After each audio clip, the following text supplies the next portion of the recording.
শ্রীকৃষ্ণ বলেছেন, যারা আপনার অনুভূতিকে সম্মান করে না তাদের বিদায় জানানো কোনো ভুল কাজ নয়। যত্ন করে রাখা জিনিস এবং মনোযোগ সহকারে শোনা কথা জীবনে যে কোনো সময়ে কাজে লাগতে পারে। শুধু নিজের থেকে হাল ছাড়বেন না, বাকিটা শ্রীকৃষ্ণই দেখে নেবেন।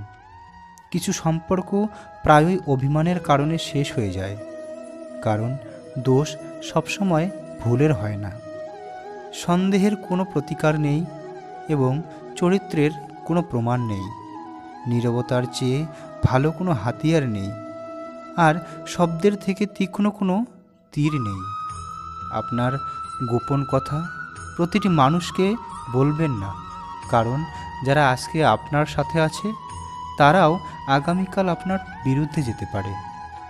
যে তার মনকে নিয়ন্ত্রণ করতে পেরেছে তাকে সফল হওয়ার থেকে এমনকি ঈশ্বরও থামাতে পারবে না।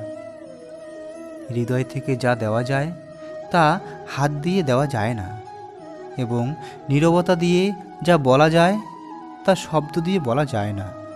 সেই সম্পর্কগুলোকে সময়ের থেকেও বেশি যত্ন করুন যারা আপনার খারাপ সময়ে পাশে থাকে। শুধু তোমার নির্জনতা তোমাকে মানুষ করতে পারে, ভিড় তোমাকে ভেড়া বানিয়ে দেবে। তুমি যদি নীরবে কষ্ট সহ্য করতে পারো তাহলে তুমিই সেরা, আর যদি তুমি সত্যি কথা বলতে পারো তাহলে তোমার চেয়ে খারাপ কেউ নেই। শ্রীকৃষ্ণ বলেন, যে ব্যক্তি ভালো চিন্তা ও সংস্কারের অধিকারী তার হাতে জপমালা ধরার কোনো প্রয়োজন নেই। সময় যখন বিচার করে তখন সাক্ষীর প্রয়োজন হয় না। যারা সবসময় ক্ষমা চায় তাদের সবসময় ভুল হয় না, কারণ কিছু মানুষ মাথা নত করে সম্পর্ককে বাঁচানোর জন্য। অর্জুন 10 লক্ষ সৈন্যদের বদলে শ্রীকৃষ্ণকে বেছে নিয়েছিলেন। এটি তার বিশ্বাসের একটা দুর্দান্ত উদাহরণ। বিশ্বাস করার ক্ষেত্রেও সতর্কতা প্রয়োজন, কারণ মাঝে মাঝে নিজের দাঁত দিয়েও জিভে কামড় লেগে যায়। কেন উপবাস সবসময় খাদ্যের উপরেই হয়?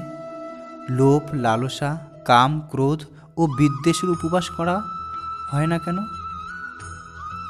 যারা আপনার পিছনে আপনার সম্পর্কে বদনাম করে তাদের দিকে কোনো মনোযোগ দেবেন না।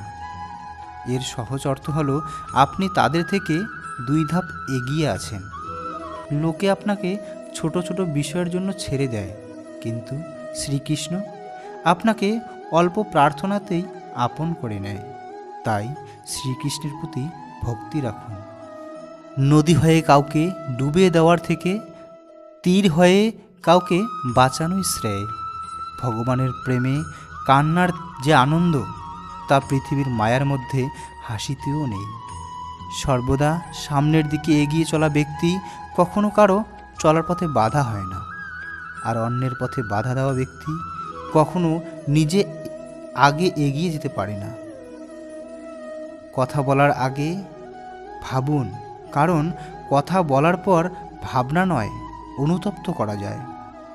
জীবনে যদি এগিয়ে যেতে চান তবে বধির হয়ে যান, কারণ অধিকাংশ মানুষের কথা মনকে দুর্বল করে দেয়।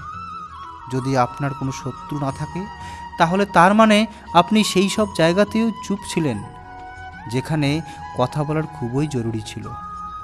ভালোবাসা কখনো নিজের প্রয়োজন মেটানোর জন্য হয় না। ভালোবাসা একে অপরের সুখ দুঃখে পাশে থাকা এবং মনকে বোঝার জন্য হয়।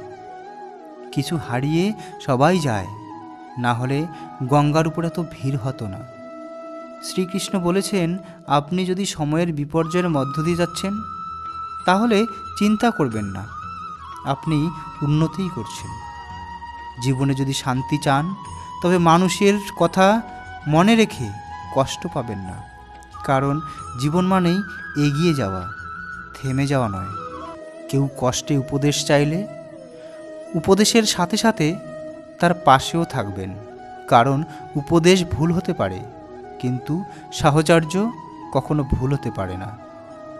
এটা তিক্ত হলেও সত্য যে একজন মানুষের ব্যক্তিত্ব তখনই উজ্জ্বল হয় যখন সে তার নিজের লোকেদের কাছে প্রতারণা পায়। শ্রীকৃষ্ণ বলেন, সবার জীবনেই সমস্যা আছেই, কিন্তু মানুষ নিজের সমস্যাটাকেই বেশি বড় সমস্যা বলে মনে করে। কিছু লোক বলেন যে মেয়েদের কোনো ঘর হয় না, কিন্তু সত্য এটাই যে মেয়ে ছাড়া কোনো ঘরই হয় না। সঠিক দিক আর সঠিক সময়ের জ্ঞান না থাকলে উদীয়মান সূর্যকেও অস্ত যাচ্ছে বলে মনে হয়। পরিবেশের উপর নির্ভর করে গিরগিটি তার রং পরিবর্তন করে, ঠিক তেমনই মানুষও পরিস্থিতির উপর নির্ভর করে তাদের দল পরিবর্তন করে নেয়। পৃথিবীর সবচেয়ে সৌভাগ্যবান ব্যক্তি সেই যার খিদের সময় খাবার আছে, ঘুমের সময় বিছানা এবং সম্পত্তির সঙ্গে ধর্ম আছে। যখন আশা ভাঙতে শুরু করে এবং কোনো পথ দেখা যায় না, তখন একবার ভগবদ্গীতার পাঠ করুন, জীবনের সকল সমস্যার সমাধান পাবেন। নমস্কার বন্ধুরা, আজকের ভিডিওতে এতটুকুই। মিলব নতুন আরেকটি ভিডিও নিয়ে। ততক্ষণে ভালো থাকবেন, সুস্থ থাকবেন। ভিডিওটি ভালো লাগলে অবশ্যই লাইক করবেন, শেয়ার করবেন, সাবস্ক্রাইব করবেন আমার চ্যানেলটিকে। কমেন্টে অবশ্যই লিখে দেবেন জয় শ্রীকৃষ্ণ।